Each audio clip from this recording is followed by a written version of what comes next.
Je vous jure que ce qu'ils font ailleurs, ce qu'ils font chez nous, les petites réalisations, les routes, machin, c'est rien. Je pense que ce sont même ceux-là qui sont les plus paresseux, les moins outillés, qui viennent chez nous. Parce que ici, vous voyez l'architecture, vous vous posez la question de savoir, mais est-ce que ce sont des êtres humains? Quand est-ce que nous allons arriver à ce niveau? Ça, c'est le rêve.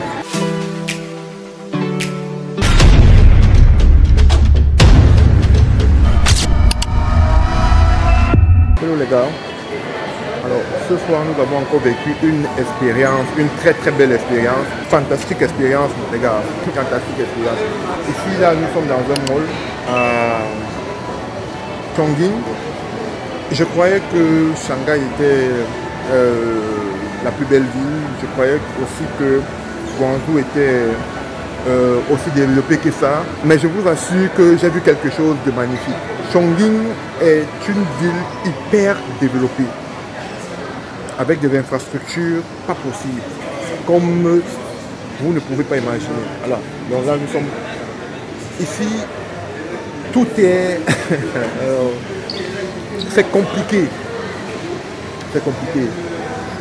Et lorsqu'on regarde ça, on a seulement envie de dire, qu'est-ce que nous faisons en longueur de journée? C'est ça la question. Qu'est-ce que nous faisons en longueur de journée? Cette ville, elle est construite déjà sur des collines. Ça veut dire que l'aspect géographique ne favorise pas le développement. Et quand cela ne tienne, le gouvernement chinois a mis sur pied une stratégie qui devait faire en sorte que des personnes reviennent ici, là, et a mis véritablement des moyens pour améliorer cette ville. Et aujourd'hui, la ville est l'une des plus grandes villes du monde entier, ayant plus de 32 millions d'habitants, avec une infrastructure de qualité, avec des routes extrêmes, avec des autoroutes de 5 niveaux. En fait, quand vous entendez autoroute, c'est pas, je ne parle pas des autoroutes, parce qu'on dit autoroute, c'est 2 voies, qui peuvent prendre 2 voitures, voilà. Non, je dis des routes superposées à 5 niveaux, 5 niveaux. Voilà, là je suis avec Monsieur Augustin. Salut les amis. Ouais. La Chine c'est le best. Ouais. C'est carrément le best, les gars. C'est carrément, ce sont nos dévanciers, ce sont nos coachs. C'est eux qui nous amènent à la découverte de cette très belle aventure, ce pays qui regorge des opportunités incroyables. Moi je disais tantôt, cette ville est une ville exceptionnelle. Pour moi, je ne sais pas, je n'ai pas encore vu toutes les autres villes, mais de par son histoire, j'ai un amour particulier. Parce que c'est une ville dans laquelle le même contexte qu'on avait en Afrique, on devait dire on ne peut rien faire sur cette ville, on ne peut rien faire sur ce territoire. Mais ils ont bravé tout ça. Ils ont même fait des constructions adaptées et aujourd'hui, quand vous sortez, elle est tellement belle la ville, mais aussi avec une architecture futuriste, avec des plans de construction, avec des restaurants, avec des choses incroyables les gars, incroyables. Donc, si demain ou après-demain, vous voulez aller quelque part en Chine, je vous recommande vraiment Chongqing. Chongqing, c'est là où on a fait l'impensable. On a fait vraiment l'impensable dans cette ville-ci. Et c'est bon parce que en même temps, c'est devenu une ville industrielle. Une grande ville industrielle.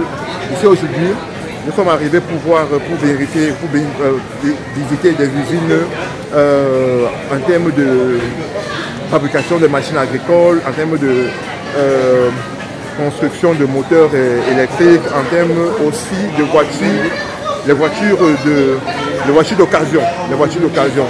Ça, rassurez-vous, il y a des entreprises et des entreprises ici, avec les concessionnaires et des concessionnaires. Donc, Chongqing, c'est l'endroit où il faut être. Regardez, cet espace est juste magnifique. C'est juste comme le rêve. En fait, je me pose la question de savoir quand est-ce que nous allons arriver à ce niveau? Ça, c'est le rêve. C'est vraiment le rêve. C'est-à-dire que vous voyez, tout est fait pour que les choses marchent tellement bien ici là. Oh, c'est le rêve les gars. Donc aujourd'hui, moi je vais interpeller la jeunesse africaine. Nous y sommes aujourd'hui, moi je suis là. C'est la curiosité, c'est de se dire, qu'est-ce qu'il y a de mieux? Pourquoi est-ce qu'on parle de la Chine? Et je veux comprendre véritablement ce qu'il y a en Chine. J'ai payé le prix, j'y suis arrivé. Beaucoup d'entre vous peuvent aussi payer le prix et y arriver. Et découvrir d'eux-mêmes, parce que l'Occident nous a longtemps lavé la ciboule. On nous dit la Chine, la Chine, la Chine. Mais guys, arrivez en Chine. Je vous jure que ce qu'ils font ailleurs, ce qu'ils font chez nous, les petites réalisations, les routes, machin, c'est rien. Je pense que ce sont même ceux-là qui sont les plus paresseux, les moins outillés, qui viennent chez nous. Parce que ici, quand tu vois l'architecture, ou encore quand vous voyez l'architecture, vous vous posez la question de savoir, mais est-ce que ce sont des êtres humains? Comment ils font pour penser à une telle chose? C'est ça le truc. Et vous vous rendez juste compte que la Chine, c'est un autre niveau. C'est un autre niveau. C'est un autre niveau. Donc, apprenons à marcher avec les meilleurs. Et je vous dis pour la petite histoire, si les pays africains devraient s'inspirer d'une nation pour sortir de la précarité, pour catalyser le développement, je pense que la seule nation, c'est la Chine.